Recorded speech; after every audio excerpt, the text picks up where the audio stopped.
Hello, everyone. And I have wonderful news for you because I'm partnering with my friend Jeremy Burrows. He is the host of the Leader Assistant podcast and is a fantastic advocate for our profession. And we decided to exchange some of our episodes. So you're going to hear in 2026 a few of his podcast episodes with incredible guests. So I will tell you, you're going to be in for a treat. And I was lucky to send some episodes over to the Leader Assistant podcast community. So they will enjoy some of our guests. And I just love the idea. So it's going to be a lot of fun. So please enjoy having these guests over and reach out to Jeremy, get to know the Leader Assistant community, and of course, connect with everyone on LinkedIn. Hi, my name is Elle Tyra. I am currently executive assistant to the president of ABC News. I'm so excited to be here with you today. And today's leadership quote comes from a dear friend of mine named Soraya Haas, who has had a wildly successful career. And the best advice that she's ever given me is to recognize opportunity when it's in front of you and take advantage of it.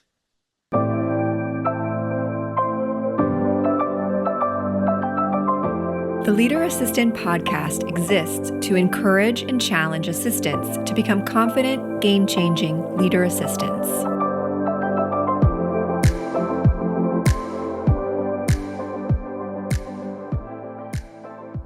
Hey friends, welcome to the Leader Assistant podcast. It's episode 328, and I'm your host, Jeremy Burrows, and thanks so much for tuning in and listening. Hope you're having a great day.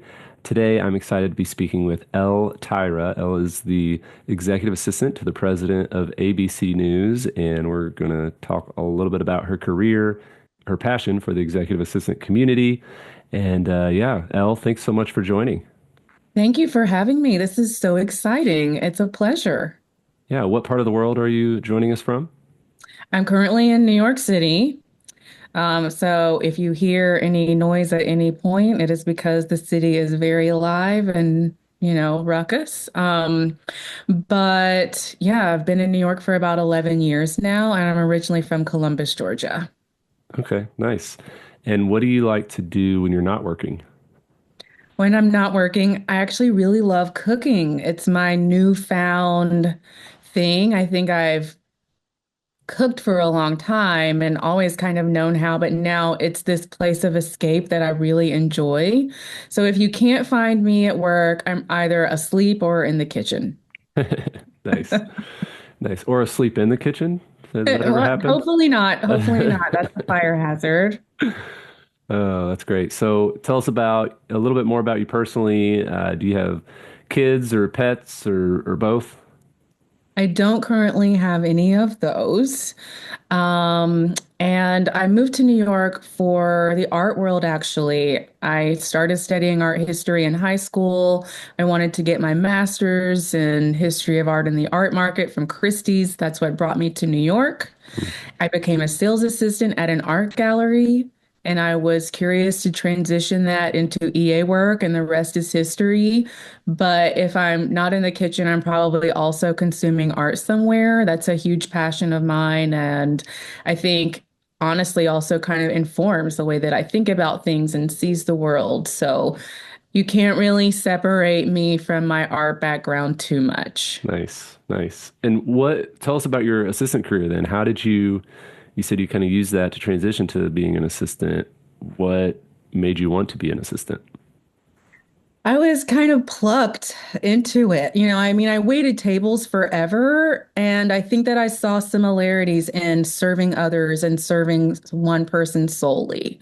I know that I like to see people happy and successful and thriving and enjoying what they do. So there was a little bit of a connection there, but honestly, I was working at an art gallery as a front desk associate and did really well at that. And someone said, "I want you to be my assistant." So it was a little bit thrust upon Huh. me. But I knew that without wanting to go into sales, there would be only so far I could go in the art world. There are other avenues, but I was really curious about translating sales assistant work into executive assistant work and wondering how far it would take me. So the opportunity came around to be an executive assistant to three vice presidents at the time at CBS, with CBS Interactive. And I just kept climbing and kept going, and now here I am. Wow. So how long have you been an assistant now? Something like 8 years, Okay. 7 or 8 years. Nice. And it feels a little bit like dog years. Like Uh, 25 years. No, wait, only 8. right. Awesome. So then you worked you worked your way up, you worked at the New York Times, and looks Mhm. like you were the EA to the chief operating officer and then the CEO. So kind of as you worked in your career and you kind of leveled up and literally leveled up, what what did you learn from that experience? How can assistants listening, you know, if they have those aspirations of working their way up the chain, if you will, how do you recommend they go about it? Yeah, I would definitely say don't be afraid to take chances. Don't be afraid to take risk here and there. Because at the time I was at CBS and I applied for this EA to the COO of the New York Times role. I didn't think I would get it. I was like, oh, they're never going to call me. But at the time, Meredith Kopit Levian was COO of the New York Times, and I got a call, made it through the interview process, and definitely was also driven by my love of operations. That's something that still attracts me to the business and to executive assistant work in general.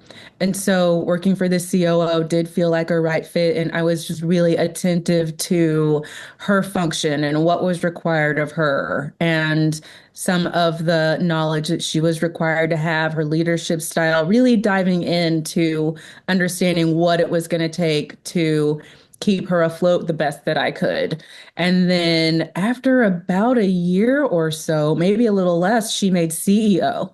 Mm, And so that was a little bit of a learning curve for both of us, right? Because she went from being heavily operational to heavily strategic and learning how to like level up the room herself and, take on really massive issues and then trust her team with them and then move on to the next thing. So I think seeing her grow and being really attentive to what was going on for her and understanding how that would require me to grow as well, because I had to guard her in different ways and shepherd a different type of work. Even though, as assistants, as administrative professionals, there's always that through line to what we're going to do to drive someone forward. But you do have to tweak it slightly depending on the needs. hmm So I would say if you want to grow in your career, just being really mindful of what brings you joy and what it is that you're after and why you might be a match for someone.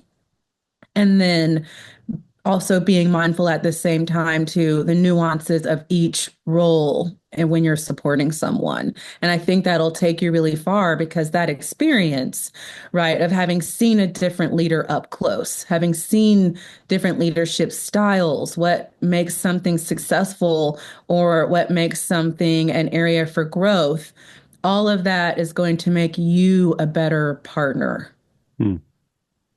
That's great. Well said. So sometimes an executive gets promoted and there's a little bit of a question or debate or process as to whether or not the assistant goes with them. You know what I mean? And so was it a pretty natural transition? Was there a little bit of work that you had to do to kind of go with the COO to the CEO promotion? How did that I work? mean, here's the funny thing. They interviewed me knowing that was in the works for her. Oh, okay. And so they were like, she has what it takes to support a CEO. I was totally Nice. bamboozled, right? But I think that she saw something in me, and obviously the interviewing team saw something in me from the very beginning that they knew that I was capable of moving with her in that transition. I do know sometimes there is a little bit of a transition and a questioning as well. hmm Sometimes that does happen for executive assistants. And I would say just be really honest with yourself about whether or not that's a transition that you want to make, because sometimes you might be moved into work or an area of the business that you might necessarily be passionate about, or are you really passionate about seeing this one person thrive and succeed regardless of where they go? Because I have a colleague that goes wherever her executive goes, regardless of the company. And I think there's something really powerful in that as well. Yeah. Nice. So you did that role, EA to the CEO for a year Mhm. plus. Tell us about your transition out of the New York Times and how you ended up where you are today. Sure. I ended up getting a call from the art world. And I think at that time Oh, I was like, am I really done with the art world? Like, and it was also a smaller company. It was an opportunity to potentially have greater impact if you're going from a company that's thousands of employees to a few hundred. I knew that I would be able to take on different things, more things, and see a vantage point of a totally different operation and maybe settle a few things with the art world that were left unanswered. So I went to support the president of Hauser and Wirth. okay. And there came a point during my time there that we had some really honest conversations about what he was wanting out of an assistant and where my career was going. And because I did want to take on more, and he wanted someone that was really committed to those foundational elements that are really important, he said, you know what? I think you're amazing. I love what you do and everything about you. Let's look at transitioning you out of this role and finding someone who is a better fit for what I'm looking for right now. And when the time comes and you feel like you've found that thing, I'm always here as a resource for you. And I happen to have had a connection that I made back in my CBS days that said, there's a new president incoming to ABC News. Like, would you like to make history with this person? Kim Godwin at the time was president. And when there was an opening for her to have a new assistant, I got the call and I was excited to go work with her. Kim Godwin retired. Gosh, maybe 6 months, maybe more now. Kim Godwin retired, and I'm now working with Alman Khanna-Mekmetovich, who's the new president. And here I am. Awesome. So you've got a busy plate, I would guess. I do. I mean, it's like given the news cycle, given everything that goes on with supporting the president of an organization, it's definitely busy. And I think, some of the things that we're going to get into later, executive operations and really how I hone my skill set, I think that's what keeps me afloat. Hmm. And I just continue to rely on systems and processes that I've built or ways of looking ahead to make sure that I'm like running the office as smoothly as I can. Love it. Well, let's dive in then. So, this idea of executive operations, how has that evolved over your career, and how have you embraced that? And how would you even define, executive operations? Yeah, yeah. I mean, to be quite honest, when I started supporting Meredith Levian at the New York Times, I took on so much more scope, and it was just a huge, eye-opening experience to everything that goes with supporting this major CEO from where I'd only been exposed at the VP level before. And it was like, okay, what are we going to do? Because I'm drowning, she's drowning, we got to get it together. And it became more about understanding her priorities, driving them forward, being strategic with the time and calendar, interfacing with the team, being that step ahead of her and really supporting her in a strategic way. I define executive operations as proactively managing the priorities, people, and systems that touch the executive office. And this is something that can really translate across really any administrative professional role. This is about understanding what their priorities are, driving your executive forward in them, filling in gaps where necessary, asking the critical questions at the top of a project. Is there a piece of comms that's going to go out with this? Have we identified the decision makers? Where is this in flight? Is this a meeting that the executive needs to have? Are they prepared? Do they have the meeting materials? How do they best digest the meeting materials? It's asking all of those questions so you're providing the best support possible and just understanding there's an operational element to the executive office, and you're going beyond those foundational pieces to really support strategically in an operational way. Hmm. So when did you realize that, or when did you see that it was more than just scheduling meetings and, doing the tasks that you were assigned? When did that revelation hit in your EA career? I mean, I could answer that a few ways. It was also her, saying like, well, have you read the document, or this is Mm, where I am in it, or I also had the benefit of having her bring a coach in to really level up my skill set. And so I worked with Melissa Peoples very closely for a nice. time, and she, bestowed on me a lot of her wisdom. So I think it was a combination of the two, a combination of like really having that cheerleader to say, like, these are some of the things that need to happen, and just recognizing for myself, does she feel prepared? Why not? If I don't know what this is, she wouldn't know. If I don't think she's ready, she's probably not. Hmm. Have I seen her prepping for this at all? Like asking all of those strategic questions. And I think there just also came a point when I had to have some confidence in myself and meet with the executive team myself, take my own one-on-ones biweekly, Yeah. monthly, understand like what's going on in their org, because I need to the better I understand the subscription business or whatever that deal is they're trying to land, the better I can drive them forward and spot gaps as they come up. So I think it was this real mix of starting to see through her eyes that Hmm. this was going to be more than like calendar expenses, travel, inbox, but going ahead and taking a crack at that comms, going ahead and sending that email on her behalf once I learned her voice. Um, and I think just even taking that with me to Hauser and Wirth once I was there, I was quick to recognize you don't need to be in these meetings. I can run this meeting for you, and I can let you know when there's a decision that needs to be made or when the team is ready to interface with you and bring you back in. And he started to trust me. I would say, you're not doing your leadership meeting today. I've got that. I'll give you notes. And he trusted me to loop him back in. Right. So I think all of that really started when you realize they can only be in one place at one time, and there's Right. only so many hours a day in the day. How can I move them forward? Because you start to see this link between like, I move, she moves. I Hmm. move, you start to notice you two are really tethered. So how can I move in a way that allows greater movement for them?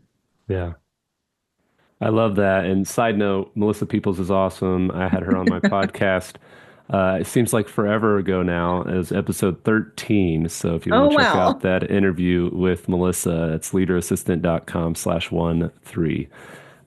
But yeah, I love what you said about executive operations. The way I kind of think about it and have thought about the last few years is, as I'm supporting my executive, people often ask me, "Hey, how do you train yourself, develop yourself? How do you become a better assistant?" And the way that I've kind of shifted my mindset over the last few years is instead of thinking, how do I become a better assistant, right? I think about how can I do more of my executive's job? And so I'm almost thinking, how do I be a better CEO Wow. versus how do I Yeah. be an assistant? And so it's similar to what you said with executive operations. It's like, hey, researching that project they're working on, knowing what they're talking about, almost sometimes more than they even know what they're going through because you did all the reading of the report, you drafted the response, you thought through all the different variables and who would need to be made aware of this change and aware of this project update.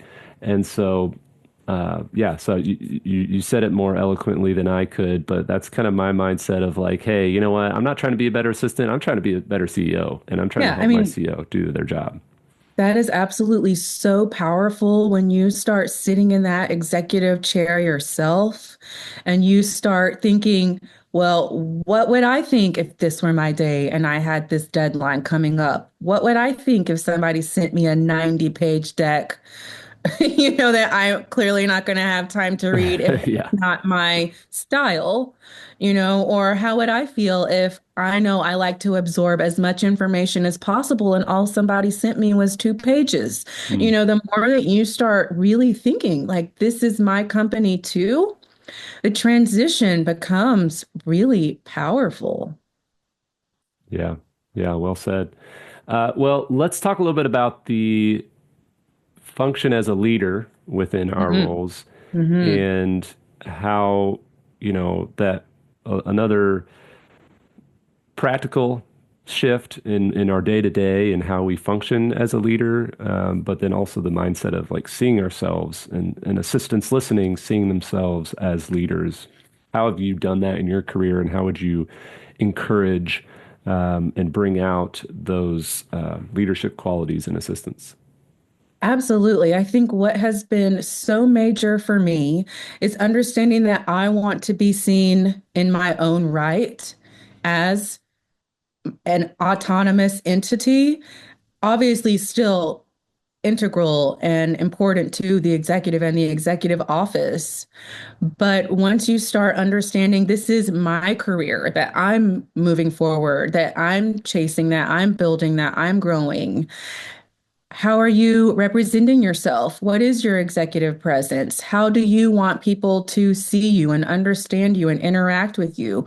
So even if my executive is traveling, I might still go into the office because it's good for people to see that I'm my own entity or I'm representing even in that absence, right? Even if he's not there, he looks and he sees me in the room alongside all the rest of his team. Mm, So understanding that you are part of the executive team as much as everyone else. There came a moment when I was at the New York Times where I was looking around the room. I was in a meeting and I thought, well, this is the chief marketing officer. They're focused on marketing. This is the chief technology officer. They're a stakeholder in that. What am I a stakeholder in? I'm a stakeholder in making all of this come together. I'm a stakeholder in driving all of this forward in unison for my executive and bridging that gap and seeing yourself as a stakeholder in your own right. And then wanting to develop your expertise, if that is, strategic management, strategic planning, growing your acumen in an area of the business that you're really curious about.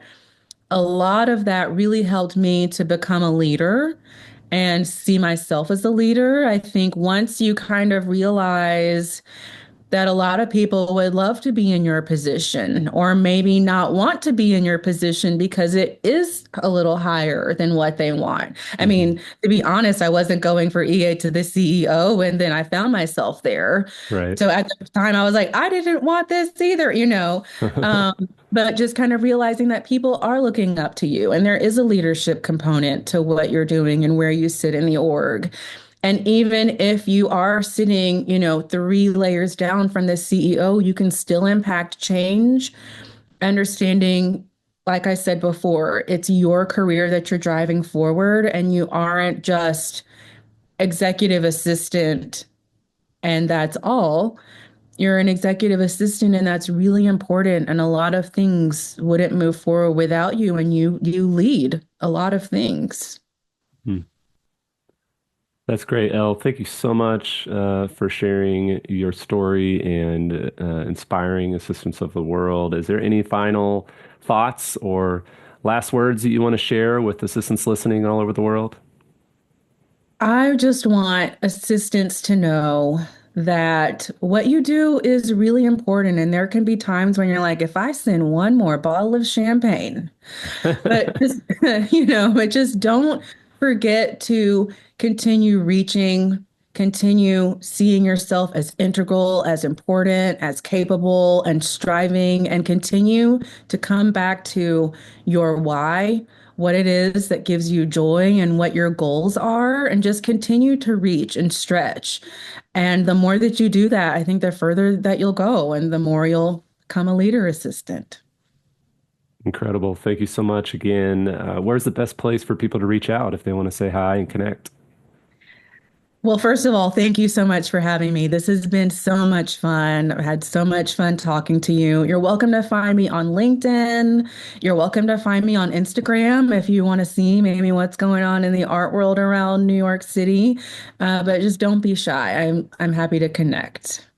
Awesome. Well, we'll put the links in the show notes at leaderassistant.com/328, leaderassistant.com/328. You guys can reach out to Elle and say hi and connect. And yeah, thanks again for being on the show. Thanks for being an advocate for the EA community. And we'll hope to connect again soon. Thank you so much. It's my pleasure.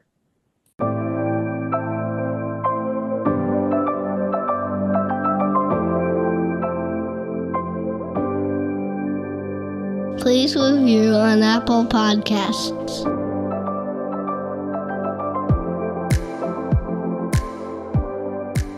GoBurrows.com